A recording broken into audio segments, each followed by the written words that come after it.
ആദ്യം പരാതി വരുന്നതിന് മുമ്പ് തന്നെ ഈ വിവരം അറിഞ്ഞപ്പോൾ ഞങ്ങളത് പരിശോധിച്ചു. ഞങ്ങളെല്ലാവരും ചേർന്ന് ഏകകണ്ഠമായൊരു തീരുമാനമെടുത്തു, സസ്പെൻഡ് ചെയ്യാൻ. അന്ന് ആ തീരുമാനമായിരുന്നു ശരി. രണ്ടാമതൊരു പരാതി കൂടി KPCC പ്രസിഡന്റ് വന്നു. ആ പരാതി വന്നപ്പോഴും ഞങ്ങൾ അതിനെക്കുറിച്ച് മനസ്സിലാക്കാൻ ശ്രമിച്ചു. ഞങ്ങൾ അപ്പം തന്നെ പാർട്ടിയുടെ മുഴുവൻ നേതാക്കളും കൂടി ഏകകണ്ഠമായ ഒരു തീരുമാനമെടുത്തു, പുറത്താക്കാൻ തീരുമാനമെടുത്തു. ഇന്ന് പ്രഖ്യാപിച്ചെന്ന് മാത്രമേ ഉള്ളൂ. അത് ഇന്നലെ തന്നെ ആ തീരുമാനം എടുത്തിട്ടുണ്ടായിരുന്നു.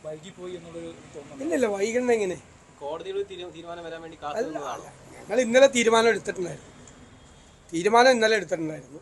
രണ്ടാമത്തെ പരാതി പരിശോധിച്ച് തീരുമാനം എടുത്തിട്ടുണ്ടായിരുന്നു. ആ തീരുമാനം എല്ലാവരും ചേർന്ന് ഏകാന്തമായിട്ട് എടുത്ത ഒരു തീരുമാനമാണ്. ഇപ്പോൾ ഇന്നലെ രാത്രി പ്രഖ്യാപിക്കുന്നു, ഇന്ന് പ്രഖ്യാപിക്കുന്നു എന്നുള്ളതിന് പ്രസക്തിയില്ലല്ലോ.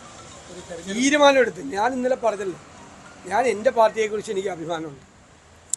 കാരണം ഇതുപോലത്തെ ഒരു ഗൗരവതരമായ കേസ് വന്നപ്പോൾ അത് രക്ഷപ്പെടുത്താൻ ശ്രമിക്കാതെ, കൊട പിടിച്ചു കൊടുക്കാൻ ശ്രമിക്കാതെ, ഒരു പ്രസിഡന്റിന് പരാതി കിട്ടിയപ്പോൾ അത് അപ്പം തന്നെ പോലീസിലേക്ക് ഫോർവേഡ് ചെയ്യുകയും ഒക്കെ ചെയ്യും.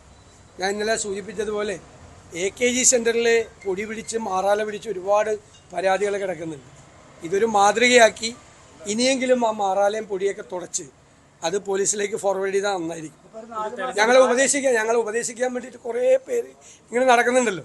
അവരോടാണ് എൻ്റെ വിനീതമായ റിക്വസ്റ്റ്. അതാണ് AKG സെൻറ്ററിലും മുഖ്യമന്ത്രിയുടെ പക്കലുമൊക്കെ ഇരിക്കുന്ന മാറാല പിടിച്ച പൊടി പിടിച്ച ഒരുപാട് ഇതുപോലത്തെ പരാതികൾ ഞങ്ങൾ 1 മണിക്കൂർ പോലും വെച്ചുകൊണ്ടിരുന്നില്ലല്ലോ. KPCC പ്രസിഡന്റ് ഏത് 4 മാസം? എന്ത് നിങ്ങൾ എവിടെന്നാ പറയുന്നത്? ആരുടെ പരാതി? ആ ഒരു പരാതിയും കിട്ടിയിട്ടില്ല. ആരൊക്കെ 4 മാസം? ആര് പറഞ്ഞു? എനിക്കറിയില്ല. ഞങ്ങൾക്ക് ആർക്കും അറിയില്ല. ഞങ്ങൾക്ക് അല്ലല്ല, കേട്ടോ, വെറുതെ കൺഫ്യൂഷൻ ഉണ്ടാക്കണ്ട. ഞങ്ങൾക്ക് ആർക്കും അങ്ങനെ ഒരു പരാതി കിട്ടിയിട്ടില്ല.